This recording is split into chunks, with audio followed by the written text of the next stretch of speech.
Okay, what's the giant stick gone? I think I'll have a go with the giant stick. Okay, so something a little bit different now. I'm talking about predictions of September sea ice and the impact of end of winter, early spring thickness. So I'm going to talk briefly about what we do at the Met Office for these predictions, motivate, sea ice thickness and assimilation, and then show you some results from recent modelling work that I've done. Now I had to include this slide because I found out from this is Danny's favourite slide, and he's been getting withdrawal symptoms having only seen it once this week, but from Elizabeth. But the main point here is that at the Met Office we are doing things with daily forecasts, and we're going right through to seasonal forecasts, which is what I'm talking about here, but also out for centennial predictions, and we're trying to do it with the same suite of models. And in this case, I'm going to talk about two systems that are using the Met Office couple model. The important part here is ocean sea ice, obviously, and we're using the CICE model and the NEMO model at quarter degree resolution. And this is GloSea, which is our global seasonal forecasting system. It's an ensemble prediction system. We do 210-day forecasts every day, simulate 1,800 days per day, and it uses a lot of resource. You can find more of this in Craig's paper. But this is our seasonal forecasting system. It's a coupled model, but what it uses as its initial conditions, ocean and sea ice analysis from the foam system. Foam is an operational analysis and forecasting system. I don't want to get bogged down in what these systems are, but the key point here is that foam is doing data assimilation using a sophisticated assimilation scheme: sea surface height, sea surface temperature, subsurface profiles of temperature and salinity, and sea ice concentration from the SMOS data, but not sea ice thickness.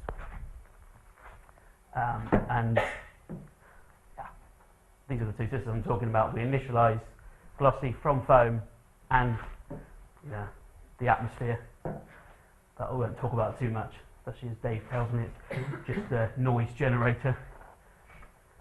But so why thickness? So this is the plot I stole from Johnny Day's 2014 paper, and here he used the previous version of our model, Hydrogen-1, and did a perturbed ensemble run where they took the thickness conditions from the true thickness conditions in one set of experiments, which are black lines, and then one where you use the thickness, which is the model's own climatology, and these are the red lines. And anything here with a dot is statistically significant. So for this forecast starting in July, they got considerable improvements in extent, and pretty much for all the time they had considerable improvements in volume. So there is a suggestion that in our model, simulation of thickness should be important for forecasts. So it should say this is 18 months out. 2.5 years nearly out. You can see the impact of changing the thickness.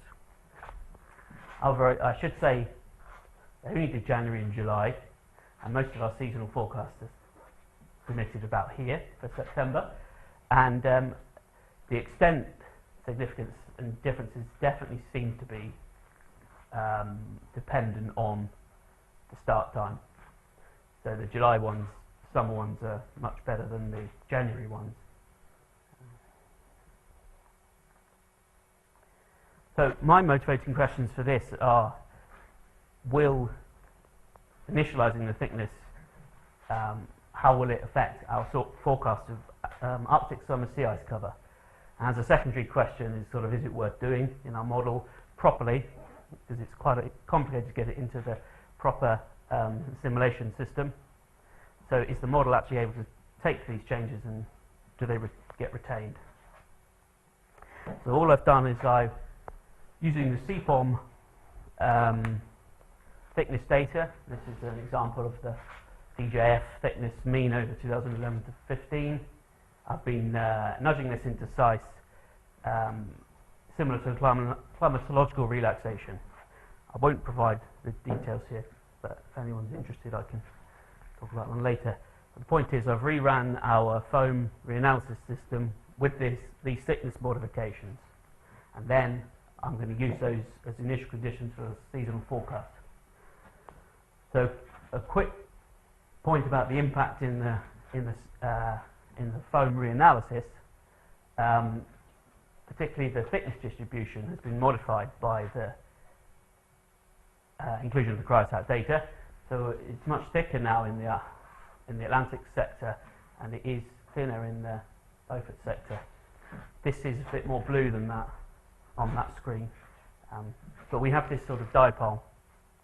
But in September, that's much less of a dipole, and the overall message is one of actually thickness increasing. And you can see this in the volume plot here, where I've plotted the red line is my new run, and the blue line is the old run. And I've included prior mass here in grey just as a reference.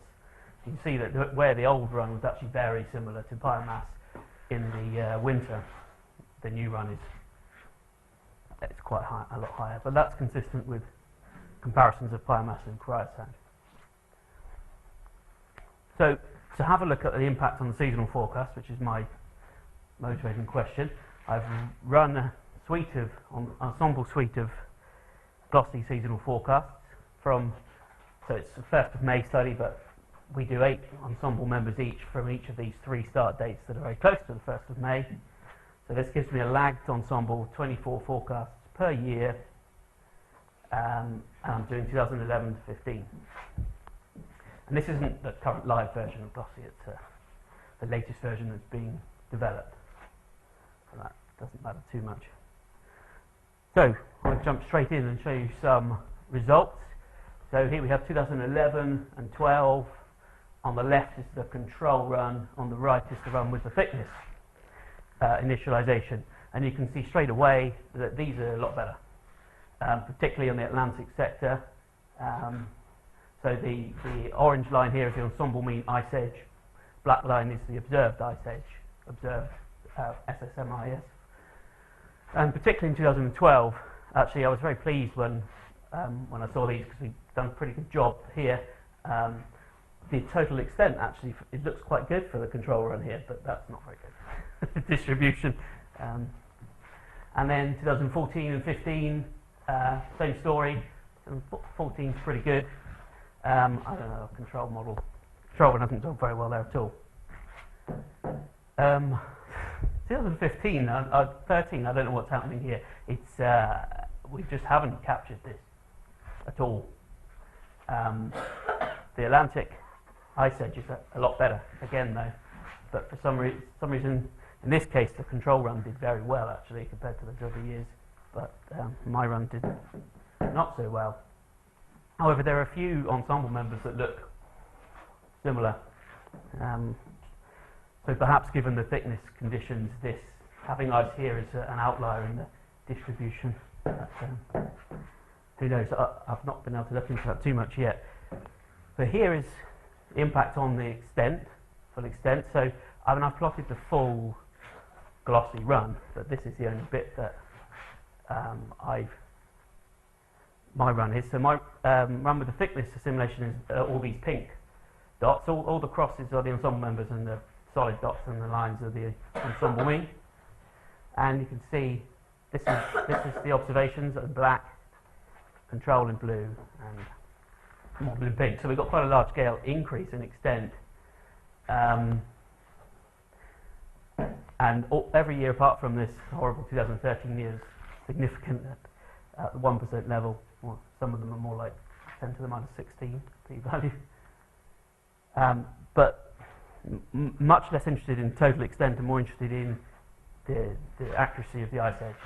So this is the integrated ice edge error that Helga Gosling has introduced in his paper last year. And we have a very big reduction in ice edge error, which you'd have guessed from seeing those pictures. There's actually a 37% reduction in ice edge error, which was significant, the p-value of 10 to the minus 36 or something ridiculous.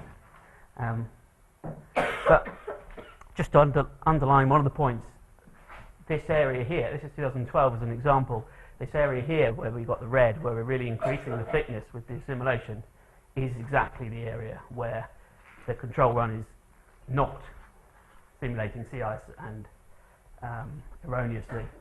And likewise over here where we're reducing the thickness, that's exactly where the model was having ice and shouldn't have had. So obviously the thickness distribution is important for the end of seasonal cycle in our model. But this motivated some additional questions, which is does it actually matter to simulate the correct year's data, or is the primary focus, primary success here fixing this distribution bias in the thickness? So to try and answer this, I ran another suite of GloSea experiments, and as a fairly crude approximation, I just took the 2015 initial condition and I ran it for every other year, 2011 to 14. And here are the results. This is the same plot I showed before of extent, but it's a zoom in just in the 2011 to 15 period that we're interested in. And you may have seen on the last plot, these green lines, these are those climatological runs. And I've not been able to distinguish them statistically from each other. So maybe we are just fixing the climatology. But there are some other interesting things I noticed from this, which is that the green line here is very flat. Obviously there's noise in the ensemble members, but the ensemble mean is flat. So I'm hoping that means that the ensemble is large enough for 24 to remove the effects of this atmospheric noise generator. And I'm also hoping that it means that the initial ice volume, or in fact thickness distribution, does exert some control over the final extent, independent of what's happening in the atmosphere and the ocean. So the atmosphere and the ocean is different each year. But I haven't been able to distinguish between these. Oh, okay. So to summarise, the thickness DA is promising, particularly from the point of view that it has improved our predictions considerably. The thickness changes have been accepted by the ICE model and retained. We can still see the signature of those changes in September, which is nice. Many things like that cause models to explode. And we have potentially large impact on the predictability, particularly this ice edge in the Atlantic sector, which was very close to the observations actually in all of those runs with the initialised thickness. However, it's not obvious what's happening in 2013, which I'm at the moment happily ignoring. However, we have revealed a bit of an inherent thickness bias in the model, that we have ice that is too thin on the Atlantic side, on the Eurasian side, and it is too thick in the Beaufort Sea, and particularly down towards the Chukchi Sea. And I've not been able to say that correctly initialising with the correct years CICE is necessarily better than just fixing this distribution bias, which seems like it could be contrary to Johnny Day's stuff. Although, I mean, I suspect the time series is too short really to say very much. It's only 4 years. However, it does suggest that sort of leading order thing for us to do to improve the model predictions is to actually fix the thickness distribution bias. So next steps. The CICE thickness is actually now being developed within NEMOVAR, a project that one of our guys has rather excitedly called SEDNA. I did point out to him that there is a NSIDC SEDNA project. Apparently, I was already too late, so that's the name of the project. So it's more of a shipping project. They're providing forecasts to bridges of ships, but they're hoping to improve things. We would like to improve the thickness distribution in our model. A number of things that we're likely to be looking at, for example, the rheology. Anne and my group will start looking at the anisotropic rheology. Jamie's already started looking at form drag scheme that both of these we've heard about this week. And then possibly the ice strength, a recent work involving Bruno, in fact, and Martin who's left, suggests that maybe using the behaviour ice strength gives you a better thickness distribution. So there are lots of things for us to look at. Anyway, I think that's it. Thank you very much.